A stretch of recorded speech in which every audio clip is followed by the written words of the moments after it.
এই জাদুকর মঞ্চের ঠিক মাঝখানে একদম শক্ত একটা দেওয়াল তৈরি করে বলে, আমি আমার মনের শক্তি দিয়ে এই দেওয়াল এপার ওপার যেতে পারি।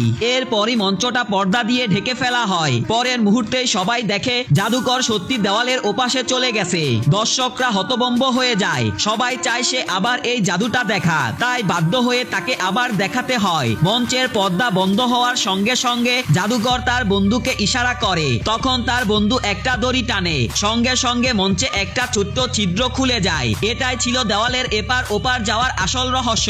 জাদুকর খুব সহজেই হামাগুড়ি দিয়ে দেওয়ালের অপর প্রান্তে চলে যায়। আবারও দর্শকদের সামনে হাজির হয় সে। এবার করতালির শব্দ আগের চেয়ে অনেক জোরে হয়। পরদিন রাজা সব ইচ্ছের চিরকুট সংগ্রহ করে এবং রাজকুমারীকে বলে সেগুলোর মধ্য থেকে একটি চিরকুট তুলতে। রাজকুমারী যেটা তুলবে সেই চিরকুটে লেখা ইচ্ছে পূরণ করা হবে। কিন্তু হুডিনি যখন চিরকুট খুলে দেখে তখন বলে, আমি রাশিয়ান ভাষা বুঝি না।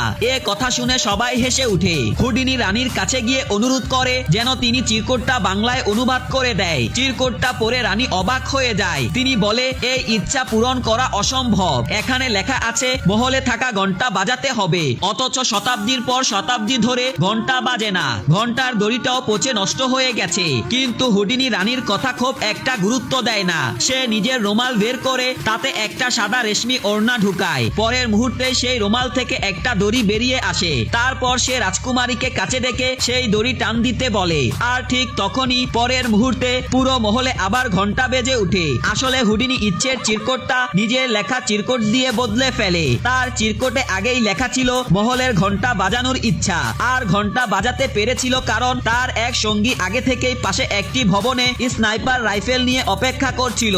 যাতে গুলির শব্দ না হয় তাই রাইফেলের নলে সাইলেন্সার লাগিয়েছিল। রাজকুমারী যখন দড়ি টানে ঠিক সেই মুহূর্তে তার সঙ্গী ট্রিগার চেপে দেয় আর সঙ্গে সঙ্গে মহলে ঘন্টা বেজে উঠে।